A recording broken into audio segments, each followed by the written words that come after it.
Situasi di Kursk masih tegang setelah Rusia berhasil merebut kota-kota strategis seperti Malaya Loknaya, Lebedevka, Cherkasskoye Porechnoye, Martinovka, dan Kositsa.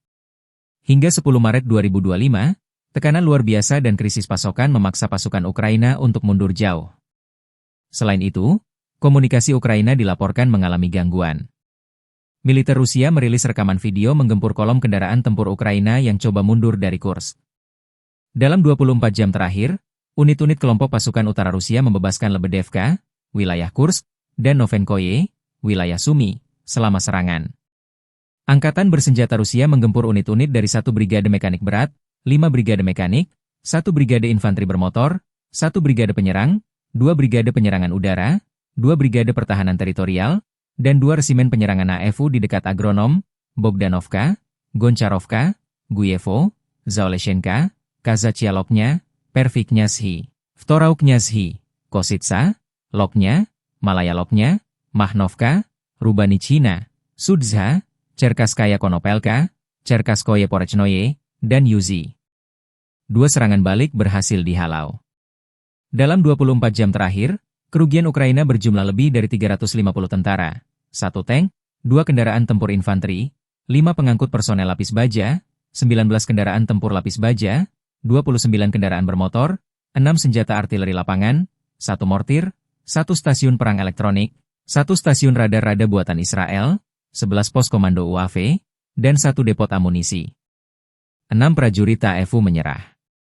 Sejak Ukraina menyerbu Kursk awal Agustus 2024 lalu, pasukan Zelensky kehilangan lebih dari 65.930 tentara, 387 tank, 300 kendaraan tempur infanteri, 264 pengangkut personel lapis baja, 2.163 kendaraan tempur lapis baja, 2.370 kendaraan bermotor, 528 senjata artileri, 52 peluncur MLRS, termasuk 13 HIMARS dan 7 MLRS buatan Amerika Serikat. Juga 25 peluncur rudal anti-pesawat, 1 sistem anti-pesawat gerak sendiri, 10 kendaraan pengangkut muat, 120 stasiun IU, 15 radar perang kontra baterai, 10 radar pertahanan udara, 54 unit teknik dan material lainnya, termasuk 22 kendaraan kontrarintangan, 1 kendaraan pembersih ranjau UR-77, 5 peluncur jembatan, 1 kendaraan pengintai teknik serta 14 kendaraan pemulihan lapis baja, dan 1 pos komando.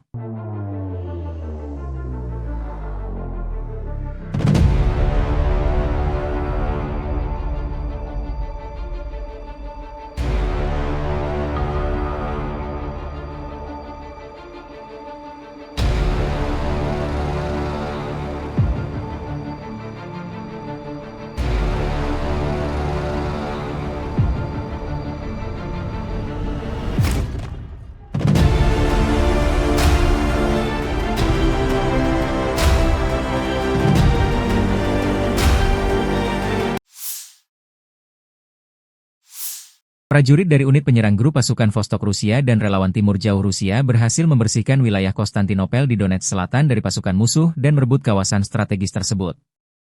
Operasi ini dilakukan dengan dukungan tim pesawat tanpa awak, drone, dan unit artileri yang bekerja sama untuk menghancurkan posisi pertahanan lawan. Pada 10 Maret, militer Rusia merilis rekaman video yang menunjukkan momen unit penyerang melaksanakan misi tersebut. Kolaborasi antara drone dan artileri menjadi kunci keberhasilan operasi, memastikan bahwa posisi musuh dapat dinetralisir sebelum pasukan bergerak maju. Langkah ini menegaskan strategi terkoordinasi yang digunakan untuk mencapai tujuan dengan efektif.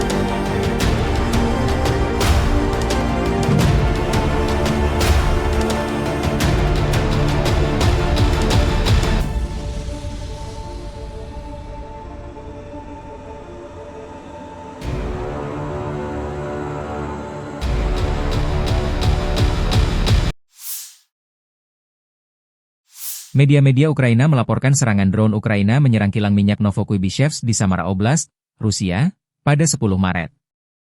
Klaim ini disampaikan saluran Telegram Independen Astra dan seorang pejabat Ukraina. Serangan ini merupakan bagian dari upaya sistematis Ukraina untuk melemahkan kapasitas militer Rusia dengan menargetkan infrastruktur penting seperti kilang minyak, lokasi militer, dan gudang logistik di belakang garis depan. Warga setempat melaporkan mendengar ledakan keras dan melihat kebakaran di fasilitas milik Rasneft tersebut.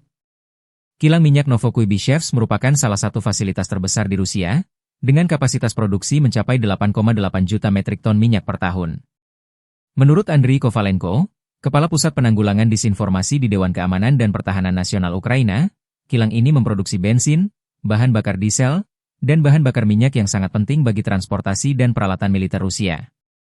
Serangan ini terjadi meskipun lokasi kilang berada sekitar 900 km dari garis depan konflik di Ukraina. Hingga saat ini, militer Ukraina belum memberikan komentar resmi terkait serangan tersebut.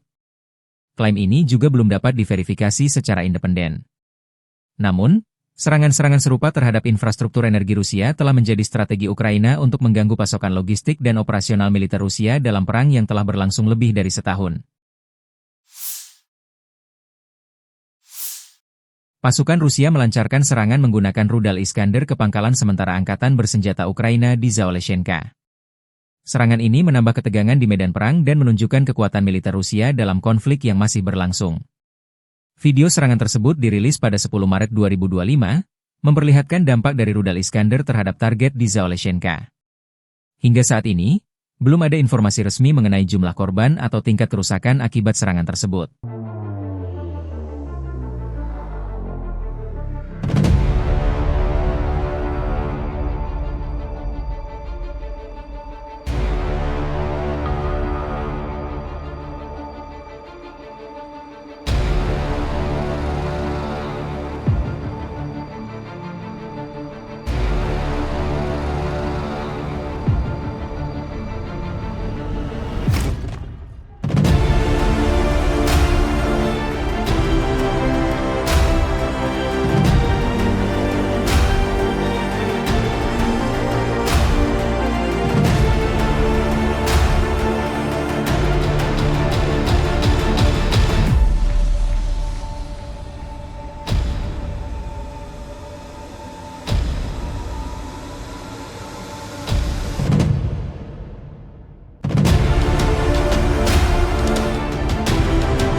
Militer Ukraina melansir Angkatan Bersenjata Rusia mengalami kerugian besar sejak invasi skala penuh ke Ukraina 24 Februari 2022 lalu.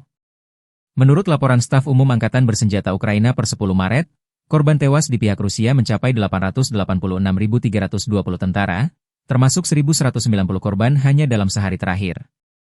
Selain itu, militer Rusia juga kehilangan ribuan peralatan militer, seperti 10.292 tank, 21.400 kendaraan tempur lapis baja, dan 24.271 sistem artileri. Kerugian Rusia juga mencakup peralatan tempur lainnya, termasuk 1.311 sistem roket peluncur ganda, 1.102 sistem pertahanan udara, 370 pesawat terbang, 331 helikopter, serta 28.603 pesawat tanpa awak. Di laut, Rusia dilaporkan kehilangan 28 kapal dan perahu, serta 1 kapal selam. Laporan ini menunjukkan besarnya dampak konflik terhadap kekuatan militer Rusia dalam setahun terakhir.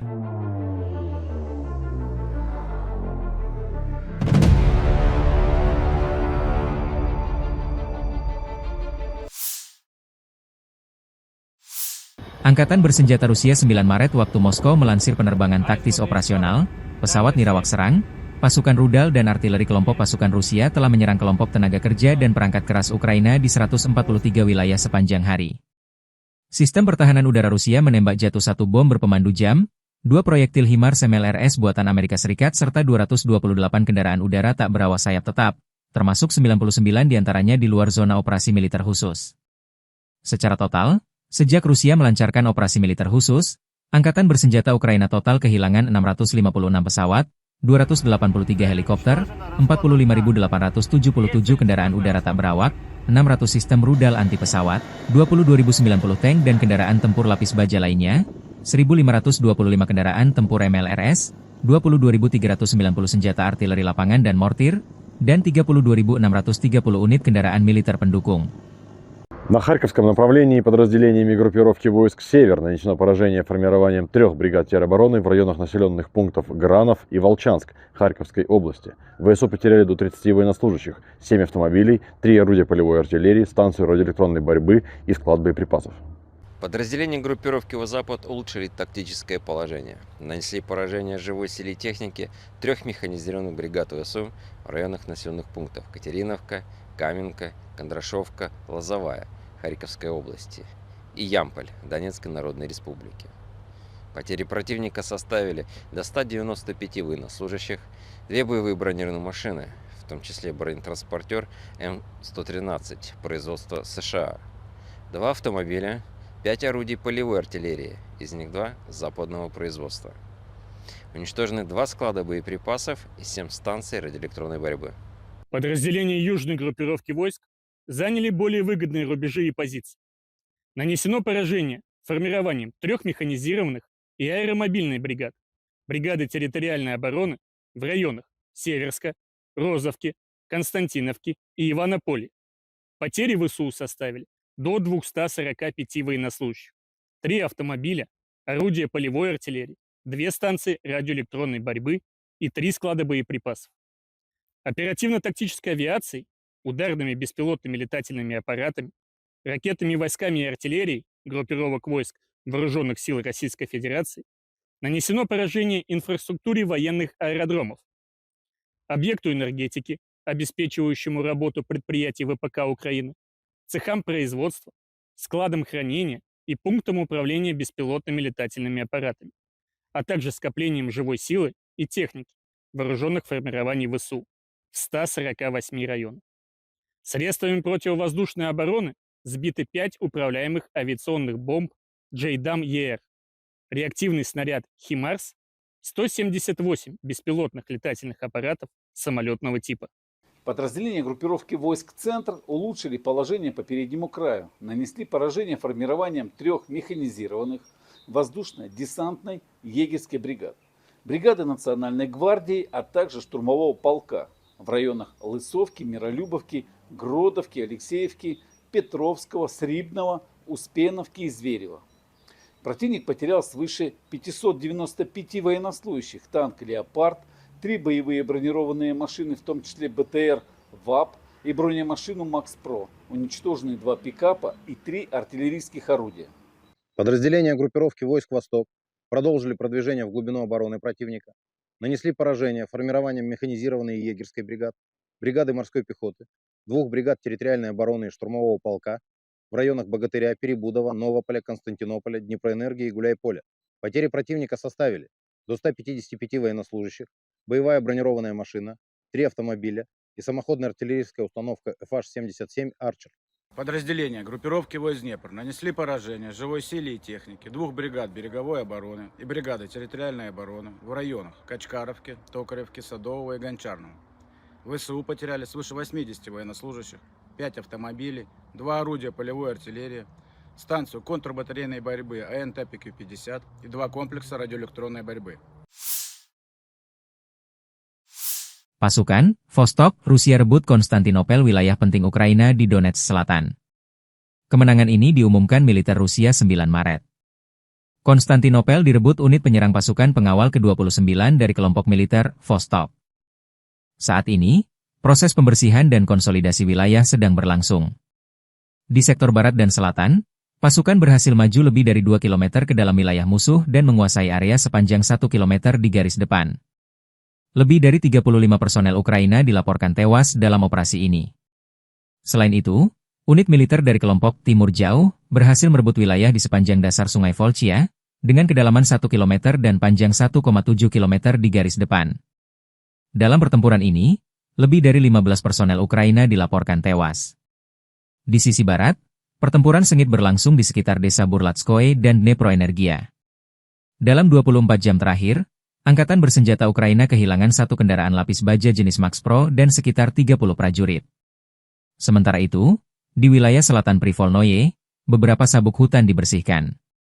Pasukan Rusia menguasai area dengan kedalaman lebih dari 1,5 km dan panjang 2 km, serta menewaskan sekitar 20 militan dari Angkatan Bersenjata Ukraina.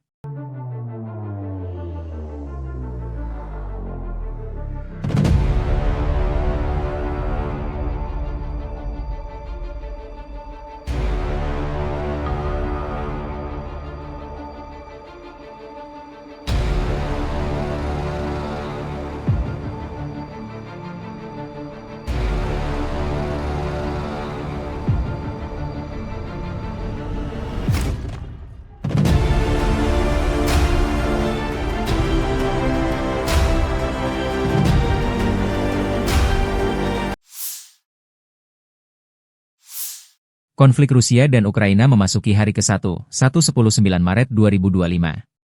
Belum ada tanda-tanda perdamaian dua kubu. Dalam 24 jam terakhir, militer Ukraina mencatat total 167 kontak senjata. Staf Umum Angkatan Bersenjata Ukraina melansir, pasukan penerbangan, pasukan rudal, dan artileri Angkatan Pertahanan Ukraina menyerang 18 area konsentrasi personel dan peralatan, 2 buah artileri, dan 2 titik kendali UAV penjajah Rusia. Di arah Kharkiv, pasukan Ukraina memukul mundur 6 serangan musuh di daerah Vovchansk dan menuju Petroivanivka. Di arah Kupiansk 11 serangan penjajah Rusia ditangkis di dekat pemukiman Kindrashivka, Lozova, Stepova Novoselivka, Nova Krugliakivka, dan Zagrizova. Di arah Pokrovsky, pembela Ukraina menghentikan 25 penyerangan dan tindakan ofensif agresor di zona operasional di Kursk. Unit-unit Angkatan Pertahanan Ukraina menangkis 44 serangan Rusia selama sehari terakhir. Dalam persatuan kita akan menang. Kemuliaan bagi Ukraina. Demikian dilansir militer Ukraina.